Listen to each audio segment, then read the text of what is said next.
मधुमेह यानी कि डायबिटीज एक ऐसी बीमारी है जिसके पिछले कुछ दशकों में हमारे देश में और पूरी दुनिया भर में मामले लगातार बढ़ते जा रहे हैं और इन केसेस में अभी भी लगातार बढ़ोतरी आ रही है।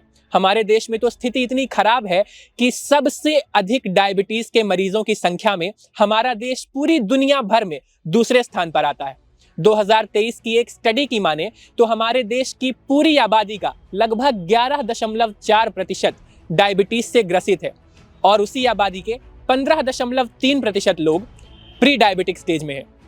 दोस्तों, नवंबर को डायबिटीज अवेयरनेस मंथ के रूप में मनाया जाता है, यानी कि ये महीना डेडिकेट किया जाता है डायबिटीज के बारे में अवेयरनेस फैलाने के लिए। तो इसी कड़ी में आज हम पहुंच गए हैं मोहाली के सेक्टर 77 में स्थित सोहाना हॉस्पिटल में और आज हम यहां मुलाकात करेंगे डॉक्टर मनीषा गुप्ता जी से, जो कि यहाँ इंटरनल मेडिसिन की स्पेशलिस्ट हैं और पिछले 20 से भी अधिक वर्षों से डायबिटीज के मरीजों की सक्सेसफुल ट्रीटमेंट कर रही हैं। हम उनसे जानेंगे डायबिटीज के विषय में और डायबिटीज के लक्षणों के विषय में और कैसे इसका प्रिवेंशन किया जाए। डायबिटीज के विषय में आज सारी पड़ताल हमारे साथ।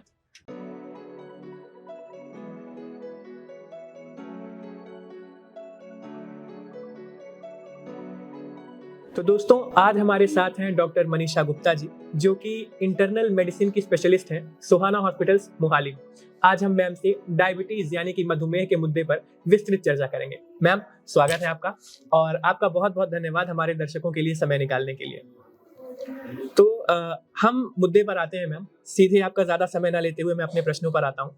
मैम, सबसे पहले मैं आपसे ये जानना चाहूँगा कि जैसे नवंबर हम जानते हैं कि डायबिटीज़ अवेयरनेस मंथ होता है, तो हम डायबिटीज़ के बारे में ही आपसे कुछ चर्चा करेंगे। मेरा सबसे पहला सवाल है मैम कि डायबिटीज़ आखिर होता कैसे है और इसके क्या कारण हो सकते हैं? Thank you for the kind introduction. Basically diabetes की अगर हम बात करें तो डायबिटीज़ हम कहते हैं जब हमारी बॉडी का जो ब्लड शुगर लेवल है जितना नॉर्मल होना चाहिए उससे ज़्यादा रहता है। अब ये ब्लड शुगर लेवल को कंट्रोल करने के लिए हमारी बॉडी में एक सिस्टम है। हमारे पेट में एक पेनक्रियाज नाम का ऑर्गन होता है जो कि इंसुलिन नाम का हार्मोन बनाता है। इस हार्मोन का काम होता है कि जो भी खाना हम खा रहे हैं उसको एनर्जी में कन्वर्ट करे। तो बहुत सारे कारण होते हैं, जैसे कि जेनेटिक कारण हो सकते हैं या उम्र के बढ़ने के साथ साथ जो ये सेल है वो हमारी बॉडी में कम हो जाते हैं। अलग अलग कारणों की वजह से या तो सेल कम हो गए जिसकी वजह से ये इंसुलिन बन ही नहीं रहा, या फिर कभी कभी ऐसा होता है कि इंसुलिन बनता है लेकिन कम मात्रा में बनता है और जो बनता है वो प्रॉपर्ली अपना फंक्शन नहीं कर पाता। इन सब रीज़न में हमारा जो ब्लड शुगर लेवल है वो हायर साइड पे रहता है और इसको कन्वर्जन नहीं हो पाता, इसको हम डायबिटीज़ कहते हैं। मैम, हमने कई बार सुना है कि लोगों को कहते हुए कि उन्हें टाइप 1 डायबिटीज़ है या उन्हें टाइप 2 डायबिटीज़ है, तो हमारे दर्शकों को आप ये बताना चाहेंगे कि टाइप 1 और टाइप 2 में आखिर अंतर क्या होता है और ये क्या फ़र्क है इन दोनों टाइप के डायबिटीज़ में? हाँ, जैसे मैंने आपको बताया ना, बहुत सारे कारण होते हैं डायबिटीज़ के। मेन जो है इसको हम दो उसमें डिवाइड कर सकते हैं। एक है कि हमारे जो सेल हैं, पेनक्रियाज के सेल हैं जो कि इंसुलिन नहीं बना रहे, उसमें एक ऑटो इम्यून कंडीशन होती है जिसमें हमारी बॉडी ही इन सेल्स को डिस्ट्रॉय करने लगती है। जब ये सेल्स डिस्ट्रॉय हो जाते हैं और इंसुलिन नहीं बनता, इसको लार्जली हम टाइप 1 डायबिटीज़ कहते हैं और ये ज़्यादातर बचपन में ही डेवलप हो जाती है क्योंकि ये कंडीशंस बाय जेनेटिक प्रीडिस्पोजिशन होती हैं, तो अर्ली एज में ये देखने को मिलती है। इसे टाइप 1 डायबिटीज़ कहते हैं। और समय के साथ साथ जब ये सेल घट जाते हैं या और रीज़न हो जाते हैं ड्यू टू हमारा जो भी लाइफस्टाइल है या एनवायरमेंटल फैक्टर्स हैं जिसकी वजह से इंसुलिन कम बन रहा है या जो बन रहा है वो काम नहीं प्रॉपर कर पा रहा है, तो उसको हम टाइप 2 डायबिटीज़ कहते हैं, जो कि ज़्यादातर हम एल्डरली एज ग्रुप में देखते हैं। तो मैम, हमने देखा है कि डायबिटीज़ की समस्या आजकल बहुत कॉमन हो गई है। हर दूसरे तीसरे व्यक्ति को डायबिटीज़ की समस्या झेलनी पड़ रही है। तो अगर सावधानी ना बरती जाए, हमने देखा है कि कुछ लोग तो परहेज़ करते हैं, सावधानियां बरतते हैं, लेकिन कुछ लोग हैं जो उसे बिल्कुल नकार देते हैं और उसकी डेप्थ को नहीं समझ पाते। तो अगर सावधानी ना बरती जाए तो डायबिटीज़ किसी व्यक्ति के शरीर पर किस हद तक नकारात्मक असर छोड़ सकता है?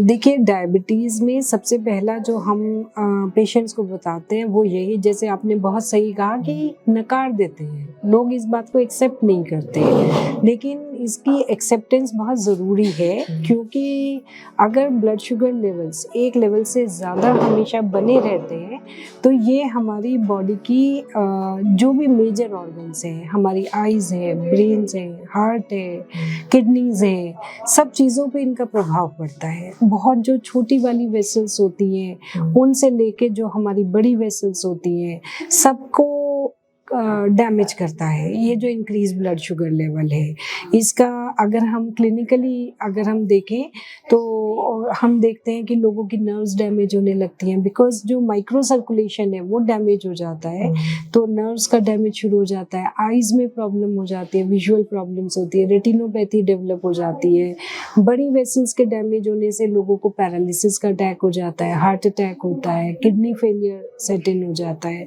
सो अगर आप देखें तो एक तरह से पूरा जो हमारा बॉडी का स्ट्रक्चर है उस पे हायर ब्लड शुगर लेवल्स या डायबिटीज़ का इफ़ेक्ट होता है, और बहुत ही नेगेटिव इफ़ेक्ट होता है। इसमें एक और इम्पॉर्टेंट बात ये है कि जितनी जल्दी हम इसको एक्सेप्ट करके इसको मैनेज करना स्टार्ट कर देते हैं, लॉन्ग रन में it's a chronic disease, long run में हमें उतना ही फ़ायदा होता है। अगर हम 2-4 साल निकाल देते हैं और ट्रीट नहीं करते हैं तो काम तो चल जाएगा, लेकिन जो डैमेज हो जाएगा उसके रिवर्सल के लिए हमारे पास कुछ नहीं होता है। तो दर्शकों, जैसा आपने देखा, मैम ने एक बहुत ही इंपॉर्टेंट बात बताई कि डायबिटीज़ के विषय में सही समय पर इलाज शुरू कर देना, सही समय पर ट्रीटमेंट शुरू कर देना बहुत आवश्यक होता है। मैम, हमने सुना है कि डायबिटीज़ से पहले भी प्री डायबिटिक स्टेज होती है, तो अगर आप इस विषय में हमें थोड़ी जानकारी दे सकें कि प्री डायबिटीज स्टेज आखिर क्या होती है और उस दौरान लोगों को क्या सावधानियां बरतनी चाहिए। ये जो प्री डायबिटीज़ की स्टेज है, अभी लास्ट फ्यू इयर्स में ही हमने रिकॉग्नाइज किया कि जिन पेशेंट्स को हम डायबिटिक डायग्नोज कर दे रहे हैं उससे भी एक बहुत बड़ा चंक है पॉपुलेशन में जो कि प्री डायबिटिक है। प्री डायबिटिक मेनली कि जब आपके ब्लड शुगर लेवल्स थोड़ा हाई है लेकिन इतने हाई नहीं है कि हम इसे डायबिटीज़ की कैटेगरी में डाल सकें। इसके लिए आपको पता होगा कि डायबिटीज़ जो है हमने डायग्नोस्टिक क्राइटेरियाज रखे हैं, जैसे अगर fasting blood sugar more than 126 है तो आप डायबिटिक है, अगर खाना खाने के बाद या random blood sugar more than 200 है तो आप डायबिटिक हैं। लेकिन एक और स्टेज है कि अगर आपकी फास्टिंग ब्लड शुगर 100 से 126 के बीच में है या आपकी रैंडम ब्लड शुगर या खाना खाने के बाद वाली शुगर जो है वो 140 से 199 के बीच में है, तो क्या आप टोटल सेफ हैं? तो ये देखा गया कि नहीं, ये पॉपुलेशन भी सेफ नहीं है। इस पॉपुलेशन में बहुत हाई चांसेस हैं एज कंपेयर टू पीपल जिनकी इससे कम है, 100 से कम है या 140 से कम है, इनमें डायबिटीज़ बहुत ज़्यादा डेवलप होने की पॉसिबिलिटी रहती है। और अगर हम यहीं पे एड्रेस करें इशू को तो काफ़ी हद तक पॉसिबल है कि हम डायबिटीज़ डेवलप ही ना होने दें और अगर होती भी है तो उसको डिले कर सकें। इसलिए यहाँ पे एक्शन लेने का टाइम हमारे पास अच्छा है, इसलिए इस वाली स्टेज में आइडेंटिफाई करना और भी ज़्यादा इम्पॉर्टेंट हो जाता है। इसी को हम प्री डायबिटिक स्टेज कहते हैं। मैम, एक आम व्यक्ति को किन लक्षणों से पता चल सकता है कि उसे डायबिटीज या मधुमेह की समस्या हो रही है? देखिए, बहुत हद तक तो कई बार कई सालों तक शुगर का कोई भी सिम्टम नहीं आता। इसीलिए जो प्रिवेंटिव हेल्थ चेकअप्स हैं, जो हम बोलते हैं कि आफ्टर अ सर्टेन एज या अगर आपकी जेनेटिक प्रीडिस्पोजिशन है तो आप अपने हेल्थ चेक कराएं, ब्लड शुगर लेवल चेक कराएं। लेकिन कुछ सिम्टम्स हैं जो अगर आपको दिखें तो ज़रूर आपको चेक कराना चाहिए, इम्पॉर्टेंट है। बहुत ज़्यादा प्यास लगना, बहुत ज़्यादा भूख लगना, बहुत ज़्यादा बार बार यूरिनेशन आना, पेशाब का बार बार आना, आँखों में धुंधलापन आना, देखने में परेशानी, कंफ्यूजन रहना, बिना एक्सप्लेनेशन के वेट लूज करना, ठीक है, ये कुछ सिम्टम्स हैं जो अगर आपको दिखाई देते हैं, और अगर आपका कोई फैमिली प्रीडिस्पोजिशन है स्पेशली, तो आपको डायबिटीज का टेस्ट जरूर कराना चाहिए। मैम, जैसा आपने प्री डायबिटिक स्टेज के बारे में भी बताया, ऐसे कुछ प्रिकॉशंस आप हमारे दर्शकों के साथ प्लीज साझा करें जिन्हें दर्शकों को हमारे लेना चाहिए कि अगर उन्हें प्री डायबिटिक स्टेज है तो वो डायबिटीज़ में प्रोग्रेस ना हो, और अगर डायबिटीज़ हो ही चुका है तो उसे कैसे कंट्रोल किया जाए या फिर उसे कैसे एक सीमा में रखा जाए और उससे ज़्यादा नुकसान उन्हें ना होने पाए। तो खान पान में और उन्हें अपने लाइफस्टाइल में कौन से चेंजेस करने चाहिए? हाँ, इसमें देखिए सबसे ज़्यादा इम्पोर्टेंट रोल जो है वो हमारे डाइट और लाइफस्टाइल का ही है। हमें अपना खाने पीने की शैली अगर हम चेंज करते हैं तो सबसे पहले तो हम प्री डायबिटिक रेंज में जाने से भी बचते हैं। अगर हम प्री डायबिटिक रेंज में आते हैं तो हमें कुछ पर्टिकुलर चेंजेस करने चाहिए अपने डाइट में और लाइफस्टाइल में, ठीक है। तो डाइट में मैं कहूँगी कि इम्पॉर्टेंट है कि हम होल ग्रेन्स खाएं, ठीक है। मेडिटेरियन डाइट हम इसको बोलते हैं, जिसमें हम बोलते हैं कि छिलके के समेत चीज़ें खाई जाएं।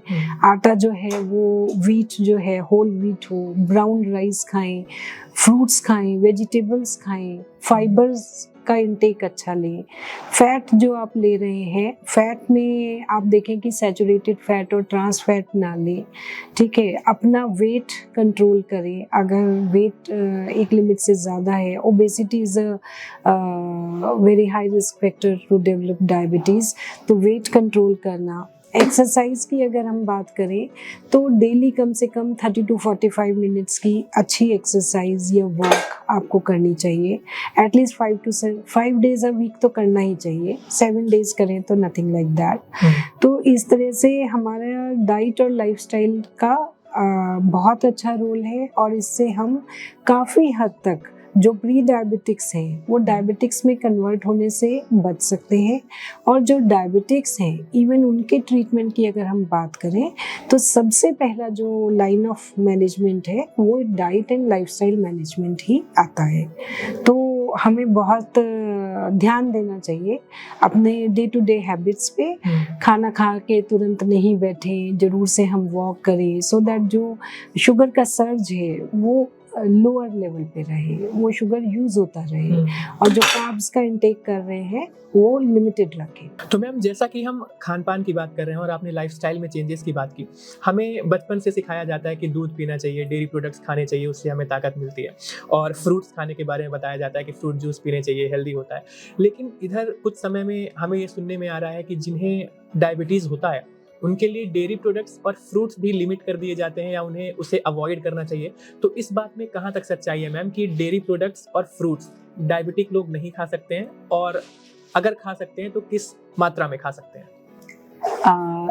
नहीं, डेयरी प्रोडक्ट्स बंद करने चाहिए, ये तो बिल्कुल गलत है।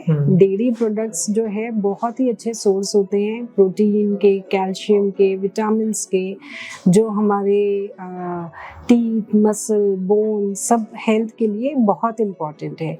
डेयरी प्रोडक्ट्स में अगर हम लार्जली डिवाइड करें तो क्या आता है, मिल्क आता है आपका, देन योगर्ट है आपका, देन चीज़ आ जाता है, ठीक है, एंड देन घी आ जाता है, तो इस बटर आ जाता है, ठीक है। तो इसमें जो मिल्क एंड योगर्ट है, they are actually very good and they should be taken, है ना। पोर्शन साइज कंट्रोल करना चाहिए, एंड लो फैट डेयरी आप ले सकते हैं एडल्ट्स में।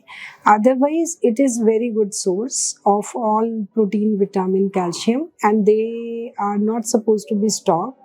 बटर की अगर हम बात करें, बटर एंड घी, उसमें हाँ यस कोलेस्ट्रॉल का लेवल ज़्यादा होता है, एंड वो हम मना करते हैं कि एक अच्छी डाइट का में उसको इंक्लूड नहीं करना चाहिए।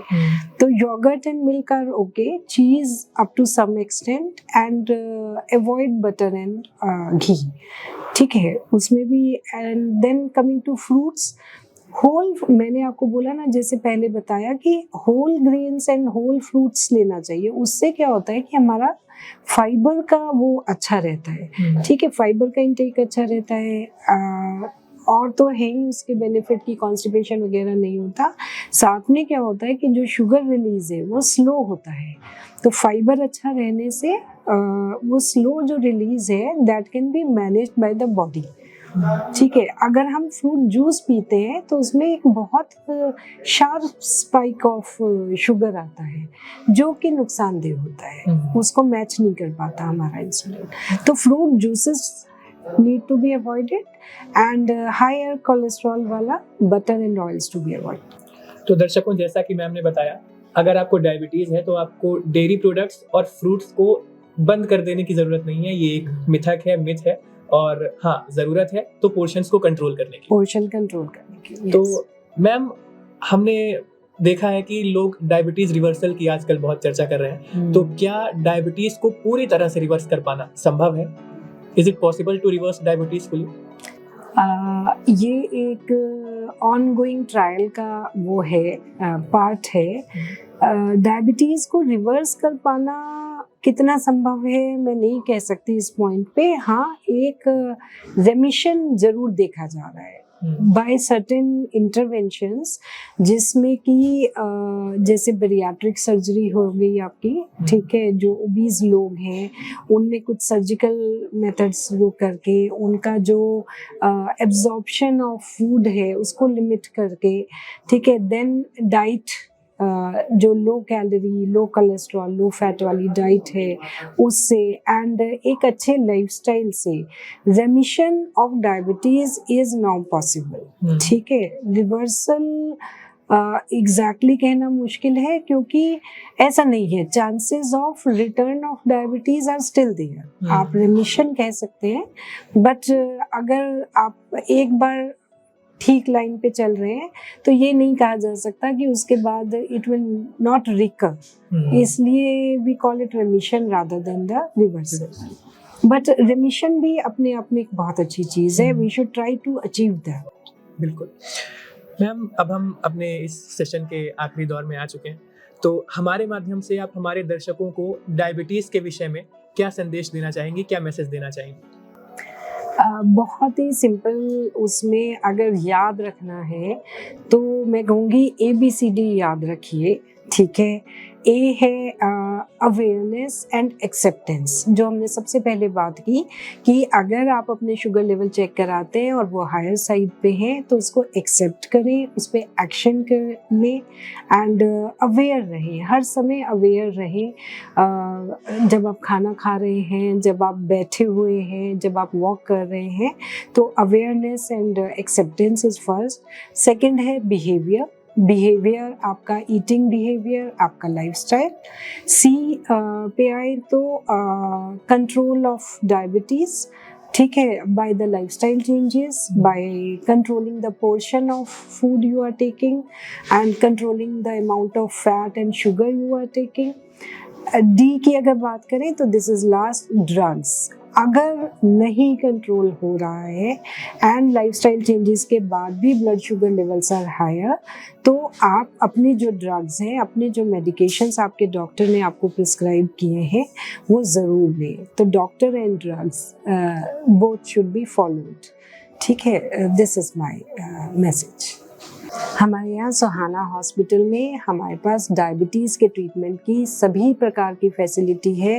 We have endocrinologist, we have dietitian, we have medicine specialist, we have physiotherapist. So अगर आपको कोई भी ऐसा लगता है, कोई लक्षण आ रहे हैं या आपका blood sugar level higher side पे है, तो do visit us and get your plan how to manage diabetes. तो मैम, आपका बहुत बहुत धन्यवाद हमारे दर्शकों के लिए समय निकालने के लिए और अपने बिजी स्केड्यूल में से हमें अपना कीमती वक्त देने के लिए, और आपने हमारे दर्शकों को काफ़ी अच्छे से डायबिटीज़ के विषय में पूरी ABCD समझाई, इसके लिए आपका बहुत बहुत धन्यवाद। तो दोस्तों, उम्मीद है आपको हमारे इस एपिसोड से काफ़ी कुछ सीखने को मिला होगा। जो टेक अवे मैं यहाँ से लेकर जा रहा हूँ वो ये है कि सही लाइफस्टाइल और सही डाइट से हम डायबिटीज़ को हरा सकते हैं। आप अपनी सेहत का ध्यान रखें, अपने आसपास के लोगों की सेहत का ध्यान रखें, और हम जल्द ही एक बार फिर से आपके सामने हाजिर होंगे आपके सेहत से संबंधित कुछ नई जानकारियों को लेकर, कुछ नए सुझावों को लेकर। बहुत बहुत धन्यवाद।